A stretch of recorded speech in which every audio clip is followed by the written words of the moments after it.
Okay, so dear students, आज हम +1 class physics के यूनिट नंबर 7 के लेक्चर में molecular theory of surface tension के बारे में स्टडी करेंगे। तो सरफेस टेंशन के बारे में हमने प्रीवियस क्वेश्चन में स्टडी कर लिया था जिसमें हमने सरफेस टेंशन का फॉर्मूला भी ड्राइव किया था, और वो फॉर्मूला था S = F/L। ठीक है, और हमने एक चीज देखी थी वहां पर कि इसको हमने डिफाइन किया था, सरफेस टेंशन को कैसे डिफाइन किया था। It is that property of the liquid due to which the free surface of liquid behave like a stretched membrane, behave like a stretched membrane। ठीक है, किसी भी लिक्विड का जो फ्री स्पेस होता है, जो फ्री सरफेस होगा, बाहर वाला आउटर सरफेस जो होगा, वो एक स्ट्रेच्ड मेम्ब्रेन की तरह बिहेव करता है। और स्ट्रेच्ड मेम्ब्रेन तो उसके ऊपर फोर्स लगेगी। एल लेंथ पर कितनी फोर्स लग रही है, उसका जो रेशियो है F/L, वो आपका सरफेस टेंशन कहलाता है, जिसे हम ऐसे से डिनोट करते हैं। अब इसकी मॉलिक्यूलर थ्योरी क्या है, देखिए। मॉलिक्यूलर थ्योरी में हम क्या करते हैं, लेट अस सपोज दैट हम लोग एक लिक्विड लेते हैं और उसे किसी कंटेनर में भर देते हैं, लेटर से। ठीक है, अब ये कंटेनर का टॉप मोस्ट लेयर आ गया, एंड लेटर से दैट ये इसकी सरफेस फिल्म हो गई। ये क्या हो गई, इसकी सरफेस फिल्म। इसके बारे में हम पहले पढ़ चुके हैं फर्स्ट वीडियो में, सरफेस फिल्म। ठीक है, तो ये इसकी क्या हो गई बच्चों, सरफेस फिल्म हो गई। सरफेस फिल्म क्या होती है, सरफेस फिल्म वो होती है जिसकी विड्थ जो है top most layer of the liquid whose width is equal to molecular range. ठीक है, अब हम क्या करते हैं, अब हम लोग इस सरफेस, इस लिक्विड के अंदर 3 अलग अलग मॉलिक्यूल्स कंसीडर करेंगे। We shall consider 3 different molecules. एक हम यहाँ पर ले लेते हैं, एक मॉलिक्यूल हम लोग वेल इनसाइड द सरफेस लेते हैं, सरफेस के काफी अंदर है। दूसरा मॉलिक्यूल हम लोग सरफेस फिल्म के अंदर यहाँ जैसे कंसीडर कर लेते हैं, और थर्ड हम इसके टॉप सरफेस के ऊपर कंसीडर करते हैं। तो अब क्या है, जैसे भी ये मॉलिक्यूल है तो ये हमने इसका स्फीयर ऑफ इन्फ्लुएंस बना लिया। ठीक है, स्फीयर ऑफ इन्फ्लुएंस क्या होता है वो भी हम पहले स्टडी कर चुके हैं, एक ऐसा स्फीयर जिसका रेडियस मॉलिक्यूलर रेंज के बराबर हो। तो अब इस मॉलिक्यूल के ऑल अराउंड ऊपर कोई मॉलिक्यूल है जो इसको अपनी ओर क्या कर रहा है, अट्रैक्ट कर रहा है। तो इस ठीक इसके ऑपोजिट नीचे भी एक मॉलिक्यूल होगा जो इसको डाउनवर्ड अट्रैक्ट करेगा। तो इसकी अपवर्ड एंड डाउनवर्ड फोर्स क्या होगी इस मॉलिक्यूल के ऊपर, 0 हो गई। सिमिलरली इस मॉलिक्यूल के लेफ्ट साइड में कोई मॉलिक्यूल है यहाँ पर, तो इसके राइट साइड में भी मॉलिक्यूल प्रेजेंट है। तो दोनों मॉलिक्यूल्स इसके ऊपर फोर्स लगाएंगे इक्वल एंड ऑपोजिट, तो अगेन इसकी जो फोर्स है फिर से क्या हो गई, 0। सिमिलरली इस मॉलिक्यूल के अगर यहाँ पर हम कोई मॉलिक्यूल कंसीडर कर लें, तो ठीक इसके ऑपोजिट भी कोई दूसरा मॉलिक्यूल होगा जो इसको अपनी ओर अट्रैक्ट करेगा। तो ये मॉलिक्यूल इसे इधर अट्रैक्ट कर रहा है और ये इसके ऑपोजिट अट्रैक्ट कर रहा है, तो अगेन इसके ऊपर जो टोटल फोर्स है वो क्या हो गई, 0। सिमिलरली अगर आप इस स्पेस में भी कोई 2 मॉलिक्यूल ठीक इसके ऑपोजिट कंसीडर कर लें, तो इसके ऊपर जो टोटल फोर्स है वो फिर से क्या हो गई, 0। इसका मतलब अगर लिक्विड के वेल इनसाइड अगर कोई आप मॉलिक्यूल कंसीडर करते हैं ठीक अंदर कहीं पर भी, तो उन सब के ऊपर टोटल फोर्स क्या होती है, 0 होती है। मतलब वो मॉलिक्यूल सारे आपके स्टेबल इक्विलिब्रियम में रहते हैं, दे आर इन इक्विलिब्रियम, जब तक वो लिक्विड के वेल इनसाइड है। अब हम बात कर लेते हैं, कोई मॉलिक्यूल हमारा सरफेस फिल्म के अंदर है।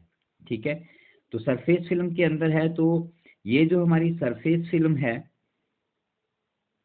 ठीक है, इसका जो डिस्टेंस है वो आपका रेडियस मॉलिक्यूलर रेंज के बराबर है, मॉलिक्यूलर रेंज के बराबर इसकी विड्थ है। तो अगर हम यहाँ पर इसका स्फीयर ऑफ इन्फ्लुएंस बनाना चाहें तो वो कैसे बनेगा, देखो। अब मॉलिक्यूल, अगर कोई मॉलिक्यूल यहाँ नीचे होगा तो उसका स्फीयर ऑफ इन्फ्लुएंस ये बन जाएगा, और अगर कोई मॉलिक्यूल जो है सरफेस फिल्म के अंदर होगा तो उसका जो स्फीयर ऑफ इन्फ्लुएंस है वो कुछ इस तरह से बनेगा। आ रही बात समझ में? अब ये मॉलिक्यूल है, देखिए इस मॉलिक्यूल के लेफ्ट में तो मॉलिक्यूल है, राइट साइड में भी मॉलिक्यूल है, तो टोटल फोर्स 0 हो गई। लेकिन इसके ऊपर कम मॉलिक्यूल होंगे और इस मॉलिक्यूल के नीचे ज़्यादा मॉलिक्यूल होंगे, तो नीचे की तरफ जो फोर्स है वो ज़्यादा रहेगी और ऊपर की तरफ जो फोर्स है वो कम रहेगी, तो इसके ऊपर एक नेट डाउनवर्ड फोर्स लगेगी। ठीक है। सिमिलरली अगर कोई मॉलिक्यूल सरफेस के ऊपर है बिल्कुल, तो उसका जो स्फीयर ऑफ इन्फ्लुएंस है वो इस तरह से बनेगा। तो इसके ऊपर तो कोई भी मॉलिक्यूल नहीं बचा क्योंकि ये सबसे ऊपर है, तो इसके लेफ्ट और राइट के जो मॉलिक्यूल्स हैं वो तो अपनी फोर्सेस कैंसिल कर देंगे, लेकिन जो मॉलिक्यूल्स इस मॉलिक्यूल के नीचे लाई कर रहे हैं वो सारे इसके ऊपर एक नेट फोर्स क्रिएट करेंगे जो कि डाउनवर्ड डायरेक्शन में काम करेगी। इसका मीनिंग क्या हुआ? यहाँ से हमारे पास 2 पॉइंट बिल्कुल क्लियर हो गए कि अगर कोई मॉलिक्यूल कहाँ पर है, well inside the liquid, well inside the liquid है, अगर कोई मॉलिक्यूल ठीक लिक्विड के अंदर है, well inside the liquid present है, तो उसके ऊपर जो नेट फोर्स है वो आपकी 0 रहेगी। लेकिन अगर कोई मॉलिक्यूल सरफेस फिल्म के अंदर है, इफ मॉलिक्यूल इज, और जो मॉलिक्यूल इन सरफेस फिल्म होंगे मतलब टॉप मोस्ट लेयर में, इसके अंदर या इसके ऊपर, उनके ऊपर जो एक नेट डाउनवर्ड फोर्स एक्ट करेगी,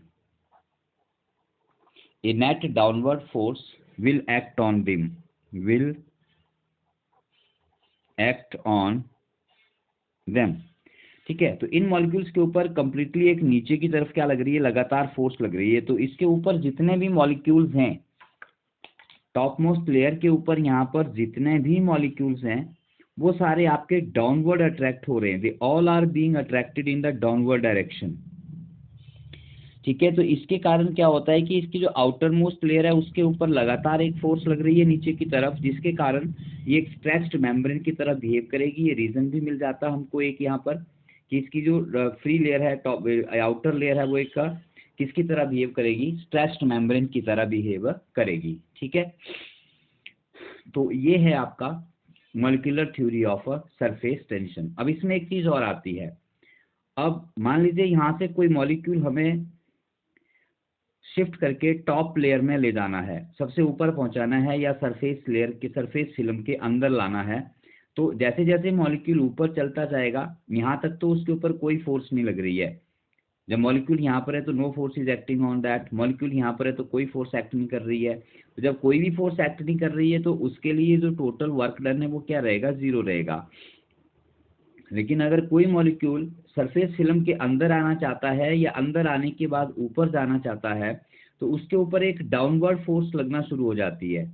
तो जब डाउनवर्ड फोर्स लगेगी और हम उसे ऊपर उठाएंगे तो एक ऑपोजिट फोर्स के अगेंस्ट हम काम कर रहे हैं, और जब किसी ऑपोजिट फोर्स के अगेंस्ट काम होता है तो वो जो वहाँ पर फिर वर्क डन किया जाता है, जो वर्क डन वहाँ पर होगा वो उस मॉलिक्यूल की क्या बन जाएगी, एनर्जी बन जाएगी। कौन सी एनर्जी बन जाएगी, वो बन जाएगी बच्चों उसकी पोटेंशियल एनर्जी। ठीक है। इसका मीनिंग ये हुआ कि जो मॉलिक्यूल सरफेस के ऊपर लाई करते हैं उन सब मॉलिक्यूल्स में एक एडिशनल पोटेंशियल एनर्जी होती है। क्या होती है, एक एक्स्ट्रा पोटेंशियल एनर्जी होती है, और जितने ज़्यादा मॉलिक्यूल सरफेस के ऊपर होंगे उतनी ज़्यादा उन मॉलिक्यूल्स की एनर्जी होगी, क्योंकि सबकी एनर्जी ऐड हो जाएगी और आपके लिक्विड की एनर्जी भी ज़्यादा हो जाएगी। ठीक है। अब क्या होगा, ज़्यादा एनर्जी से क्या होगा, ज़्यादा एनर्जी से क्या होता है कि कोई भी जो सिस्टम है वो हमेशा मिनिमम एनर्जी में रहना चाहता है। System always try to be in state of minimum energy, क्योंकि जो मिनिमम एनर्जी है वो स्टेबल स्टेट होती है। वो क्या होती है, स्टेबल स्टेट होती है, इक्विलिब्रियम की स्टेट होती है। तो इसलिए जो मॉलिक्यूल ऊपर हैं वो ऊपर जाना नहीं चाहते, they want to come inside. They want to come inside, वो भी अंदर आना चाहते हैं ताकि उनकी एनर्जी क्या हो जाए, कम हो जाए।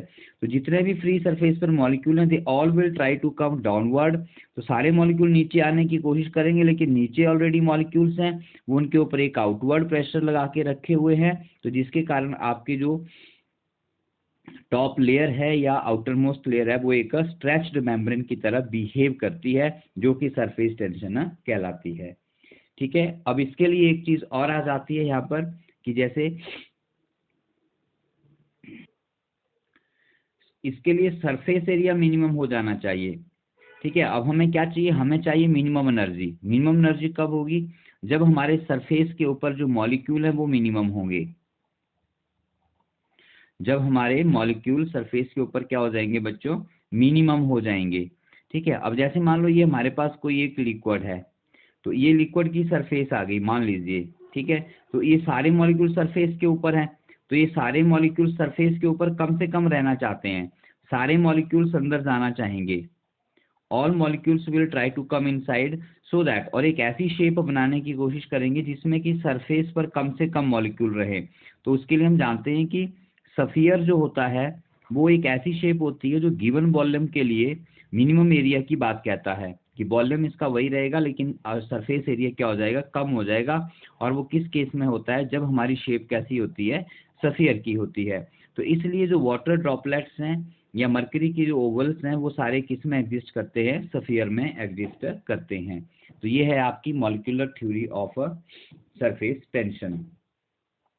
नेक्स्ट यहाँ पर अभी क्वेश्चन और आता है, उसको देख लेते हैं, surface energy and surface tension. ठीक है, तो सरफेस एनर्जी क्या होती है पढ़ तो हमने लिया, जो मॉलिक्यूल्स आपकी जैसे ये लिक्विड सरफेस है और लिक्विड सरफेस के टॉप लेयर में या सरफेस लेयर, सरफेस फिल्म जिसे हम कहते हैं, उसमें जो मॉलिक्यूल्स हैं सबसे बाहर, उनकी जो टोटल पोटेंशियल एनर्जी है उस वो आपकी उनमें पोटेंशियल एनर्जी स्टोर हो जाती है। ठीक है, अब कितनी पोटेंशियल एनर्जी स्टोर हुई, divided by the area of the surface, divided by the area of the surface, that is known as the surface energy। ठीक है, तो surface energy SE का फॉर्मूला क्या है, potential energy of the molecules lying on the surface divide by area of the surface। ठीक है, और इसमें एक डेफिनेशन और आ जाती है कि work done in increasing the area. ठीक है, जो पोटेंशियल एनर्जी है वो कैसे बन रही है, वो बन रही है work done in increasing the area, in increasing the area divide by area। ठीक है, अगर इस लिक्विड को किसी एक वाइडर कंटेनर में डाल दिया जाए तो फिर सरफेस एरिया ज़्यादा हो जाएगा, सरफेस एरिया ज़्यादा हो गया तो उसकी फिर सरफेस एनर्जी क्या हो जाएगी, ज़्यादा हो जाएगी, उसकी सरफेस एनर्जी ज़्यादा हो जाएगी। ठीक है, क्योंकि उसमें एरिया क्या हो गया, ज़्यादा हो गया, सॉरी एरिया ज़्यादा हो गया, तो फिर सरफेस एनर्जी जो है वो कम हो जाएगी, क्योंकि ये क्या है, इन्वर्सली प्रोपोर्शनल है।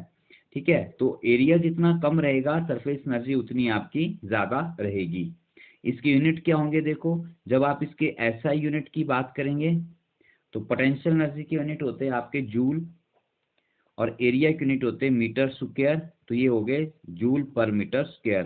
सीजीएस यूनिट की अगर आप बात करेंगे तो ये हो जाएंगे अर्ग पर सेंटीमीटर स्क्वायर। और डायमेंशनल फार्मूले की अगर आप बात करेंगे तो देखो पोटेंशियल एनर्जी का डायमेंशनल फार्मूला होता है mL2T-2 डिवाइड बाई एरिया का डायमेंशनल फार्मूला होता है L2, तो L2 से L2 कैंसिल हो जाएगा, आपके पास बच जाएगा MT-2। तो ये बहुत इंटरेस्टिंग है, सरफेस टेंशन का जो डायमेंशनल फार्मूला है बच्चों वो भी आपका MT-2 होता है, और सरफेस एनर्जी का डायमेंशनल फार्मूला भी MT-2 ही होता है। ठीक है, तो अब इन दोनों में एक रिलेशन भी आता है कि क्या होता है, let us find that relation. कैसे करेंगे उसको, देखो देखो हम लोग एक फ्रेम कंसीडर करेंगे, we shall consider a frame. हमने एक छोटी सी फ्रेम कंसीडर की और इस फ्रेम का नाम देते हैं ABCD। ठीक है, इस साइड से ये ओपन है यहाँ से, और ये आपके पास एक स्क्वायर टाइप है, यहाँ पर आपकी क्लोज फ्रेम है, और ये जो इसका एंड है ये मूवेबल है, दिस इज मूवेबल। मूवेबल समझ रहे हैं, मतलब इस CD आर्म को अंदर और बाहर भी किया जा सकता है, और इसकी जो लेंथ है CD आर्म की वो हम लोग L सपोज कर लेते हैं। ठीक है, अब हम मान लेते हैं कि ये जो पोर्शन है ABCD, इसके ऊपर कोई एक लिक्विड की फिल्म बनी हुई है, लिक्विड फिल्म बनी हुई है। इसको हम किसी लिक्विड में इमर्स करते हैं, सॉफ्ट सॉल्यूशन में जैसे हमने इमर्स किया बाहर निकाला, तो यहाँ पर एक लिक्विड की फिल्म जैसी बन गई, बारीक परत जैसी यहाँ पर इसके ऊपर बन गई। ठीक है, अब लिक्विड फिल्म बनी है तो ड्यू टू सरफेस टेंशन सब साइड से जो इसके एंड्स हैं वहां से मॉलिक्यूल्स अंदर की तरफ उनके ऊपर इनवर्ड फोर्स लगेगी। मॉलिक्यूलर थ्योरी में पढ़ा हम लोगों ने, फोर्स कहाँ लगती है, सारी फोर्स कहाँ लगती है, इनवर्ड लगती है। जो आउटर मॉलिक्यूल्स होते हैं, सबसे बाहर जो मॉलिक्यूल होते हैं, जैसे हमने टॉप लेयर पे स्टडी किया था वैसे ही सबके साथ होता है, उनके ऊपर इनवर्ड फोर्स लगती है। ठीक है, अब हम क्या करते हैं, लेटर से दैट इस CD आर्म को थोड़ा सा मूव करते हैं आगे की तरफ और इसे यहाँ तक पहुंचा देते हैं। लेटर से दैट आपकी फिल्म जो है वो डिस्टर्ब नहीं होती है, मतलब फिल्म आपकी बनी रहती है। हम इसे C पॉइंट से C डैश पर और D पॉइंट से D डैश पर पहुंचा देते हैं, और ऐसा करने में हम लोगों ने डिस्टेंस जो है वो x से ट्रैवल किया। ठीक है, अब डिस्टेंस x ट्रैवल किया तो यहाँ पर हमने कुछ वर्क किया, हमने CD आर्म को मूव करवाया तो हमने वर्क किया। वर्क कितना होता है आपको पता है, वर्क का फॉर्मूला होता है फोर्स इंटू डिस्टेंस। वर्क का फॉर्मूला क्या होता है, फोर्स इंटू डिस्टेंस। तो हमें फोर्स कितनी लगानी पड़ी, देखो हम फोर्स लगाएंगे जितनी सरफेस टेंशन की फोर्स लग रही है। ठीक है, जितनी सरफेस टेंशन की फोर्स लग रही है, तो हमें पता है सरफेस टेंशन का फॉर्मूला क्या होता है। देखो सरफेस टेंशन का फॉर्मूला होता है ST is equal to F upon L। Surface tension होता है ST is equal to force upon length. ठीक है, इसका मतलब फोर्स कितनी हो गई, आपकी फोर्स हो गई, force is equal to surface tension into L। मैं सरफेस टेंशन को ST लिख रहा हूँ, यहाँ पे ST क्या है, आपकी सरफेस टेंशन है। ठीक है, लेकिन यहाँ पर देखिए एक चीज ध्यान से लेने वाली है कि जो लिक्विड फिल्म यहाँ पर बन रही है वो दोनों साइड बन रही है, सामने एक सामने और एक इसके बैक साइड में। जैसे इस पेज को आप लिक्विड फिल्म मान लें तो एक सरफेस उसका ये हो जाएगा और एक सरफेस इसके बैक साइड में नीचे वाला हो जाएगा। ठीक है, तो दो फेस हो गए, तो जो सरफेस टेंशन है वो दो अलग अलग सरफेस पर काम कर रही है, तो आपकी जो फोर्स है यहाँ पर वो डबल हो जाएगी। दैट मीन्स हम इस फोर्स को ST इंटू L इंटू 2 लिख देंगे, तो ये हमारी फोर्स हो जाएगी। डिस्टेंस कितना ट्रैवल किया हमने, x डिस्टेंस ट्रैवल किया, तो वर्क डन कितना हो जाएगा, तो बच्चों आपका जो वर्क डन है वो हो जाएगा W is equal to, force लिख देंगे आप लोग ST इंटू 2L। ST क्या है, ST सरफेस टेंशन है, ST into 2L into distance कितना ट्रैवल किया हम लोगों ने, x ट्रैवल किया है। ठीक है, तो ये हो गया वर्क डन, राइट, ये हो गया हमारा वर्क डन। और ये वर्क डन क्या कर रहा है, this is increasing the area, this is the work done in increasing the area. जो इसका सरफेस एरिया था हमने उसको इंक्रीज कर दिया। ठीक है, कितना एरिया इंक्रीज किया हमने, हमने एरिया इंक्रीज किया इसका LX। So increase in area कितना है वो भी निकाल लेते हैं।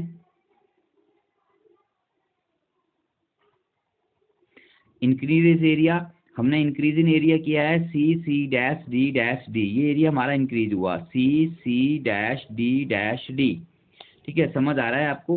पहले ABCD ये तो इसका ओरिजिनल एरिया था, और हमने इस आर्म को खींचकर यहाँ पर ले गए, तो इतना एरिया हम लोगों ने इसका जो है वो इंक्रीज किया। ठीक है, तो अब इस एरिया का आंसर, इस एरिया का अमाउंट कितना हो गया, देखो ये एक रेक्टेंगल है जिसकी हमने लेंथ L ली हुई है और विड्थ इसकी x है, तो ये एरिया हो गया LX। ठीक है, तो ये हो गया इंक्रीज इन एरिया। अब इसको भी हमने 2 से मल्टीप्लाई करना है, यहाँ पे इसको भी हमने क्या करना है, 2 से मल्टीप्लाई करना है। 2 से क्यों मल्टीप्लाई करना है, क्योंकि यहाँ भी एरिया दो साइड चेंज हो रहा है। ठीक है, एक फिल्म का अपर लेयर है, जो लेयर है एक उसकी अपर फेस है और एक उसका डाउन फेस है, तो इसे भी हमने 2 से मल्टीप्लाई करना पड़ेगा। सो देयरफॉर सरफेस एनर्जी का फॉर्मूला क्या हो जाएगा, हम एक्सप्रेशन निकाल रहे हैं सरफेस एनर्जी का। सरफेस एनर्जी का फॉर्मूला हमने पढ़ा, देखो ये पढ़ा हमने, work done in increasing the area divide by area. Work done in increasing the area divide by area. तो work done in increasing the area, कितना वर्क डन किया ये निकाला था हम लोगों ने, वर्क डन निकाला था हमने surface tension into 2Lx divide by increase in area, increase in area भी कितना है 2Lx, तो 2 से 2 कैंसिल, L से L कैंसिल, X से X कैंसिल। तो हम यहाँ पर देखते हैं कि जो सरफेस एनर्जी का फॉर्मूला है वो इक्वल टू सरफेस टेंशन आ जाता है। दैट मीन्स कि न्यूमेरिकली सरफेस एनर्जी और सरफेस टेंशन दोनों बराबर होती हैं। This means that numerical value of surface energy and surface tension is equal, numerical value of surface tension and surface energy is equal, दोनों का जो numerical value है वो क्या है, एक बराबर है। ठीक है, तो ये आपका सरफेस एनर्जी और सरफेस टेंशन का जो टॉपिक है वो यहाँ पर ओवर हो जाता है। तो इसको ध्यान से आप पढ़ें और उसके बाद नोट से इसको समझने की कोशिश करें। Thank you.